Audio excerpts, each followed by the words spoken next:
B-Leaguers, your boy here, episode 8, and we are getting closer to training camp with all the excitement as the season gets closer as well. So, on to Matt, aka Mr. Pom Pom, on top of his beanie, no longer. Draft grade from DJ Coco is a C-. His team needs was a running back, wide receiver, defensive back. He's strong at quarterback, tight end, and defensive line.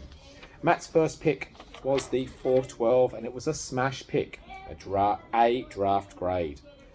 Instant starter with very high upside. He followed that up with another value pick in Hicks at a position of need. Newton is a strange one.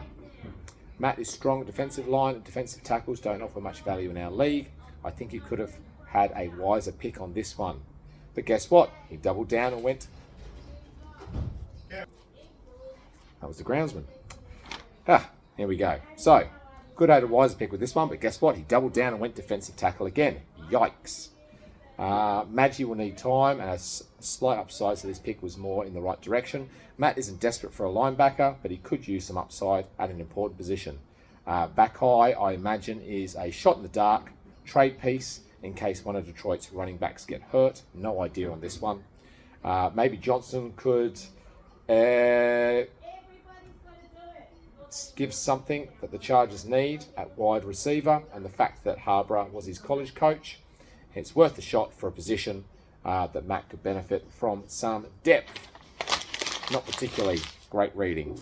Obviously, like year 3 into the 5-year plan before he tears it all down again. So not too long, probably about the same amount of time as Tariq's career has to go. Looking at his lineup though for this year, having Goff as your quarterback, he was really good last year.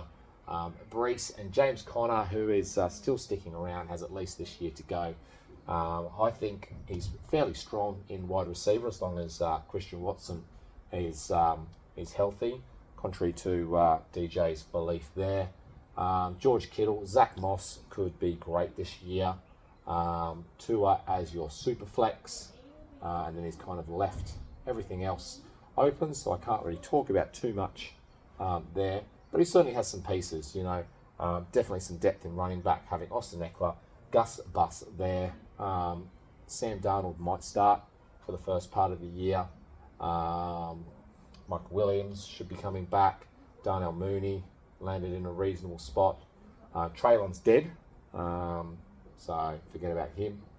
And then there is definitely some decent IDP players, and he does have some elite IDP players as well. So I do think Matt will be in and around the mix.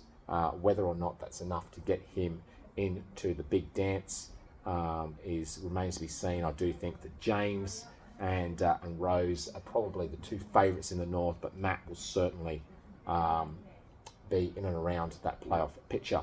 All right, boys, that's it for this week. We'll be back next week with, I believe, James, and then the week after myself. See you, boys.